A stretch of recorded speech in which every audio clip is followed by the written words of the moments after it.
নমস্কাৰ বন্ধু বান্ধৱীসকল, এই মুহূৰ্তত বসে ৰাতিপুৱাৰ কেইবাটা গুৰুত্বপূৰ্ণ খবৰ। প্ৰথমটো খবৰ, ৰাজ্যত বিদ্যুৎ বিভাগত ওলাব চাকৰি। ৫,০০০ যুৱক যুৱতীয়ে লাভ কৰিব সংস্থাপন।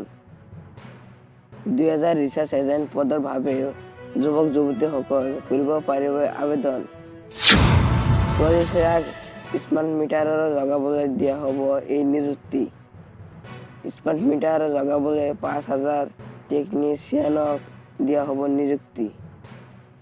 সংবাদমেলত এই বৃহৎ ঘোষণা মন্ত্ৰী জয়ন্ত মল্ল বৰুৱা।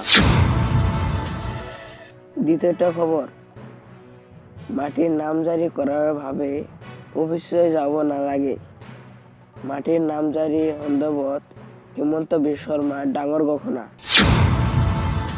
বেডৰুমৰ পৰাই আপুনি কৰিব পাৰে মাটিৰ নামজাৰিৰ কাম। কোনো কাৰণে আপুনি চাকৰি কাৰ্যালয় যাব নালাগে। অনলাইন আবেদন কৰাৰ পিছত পঞ্জীভুক্ত হ'ব আপোনাৰ ভূমিখিনি।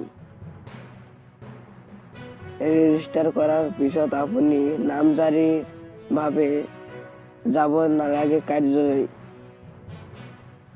মিউটেশ্যনৰ জৰিয়তে হৈ যাব নামজাৰি। ১২,৩৪৩ জন লোকে কাৰ্যালয় নোযোৱাকৈ মাটি বেচা কৰিছে।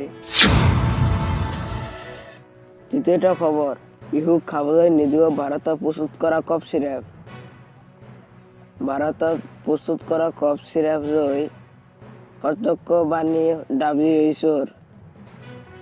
দেশত প্ৰস্তুত কৰা দুয়োটাকে কফ চিৰাপ ব্যৱহাৰ নকৰিবলৈ সতৰ্কবাণী। এমব্ৰন চিৰাপ আৰু ডক ওৱান মেক্স চিৰাপক লৈ সকিয়নি WHO-ৰ। ভাৰতৰ এই দুই কফ চিৰাপ নিম্নমানৰ বুলি দাবী কৰিছে WHO-য়ে। এই দুয়োটা চিৰাপ প্ৰস্তুত কৰে নয়ডা-স্থিত কোম্পানী মেৰিয়ন বায়'টেকে। ভাৰতৰ কফ চিৰাপ সেৱন কৰাৰ ফলত ১৮টি শিশুৰ মৃত্যুৰ অভিযোগ আনিছে উজবেকিস্তানে।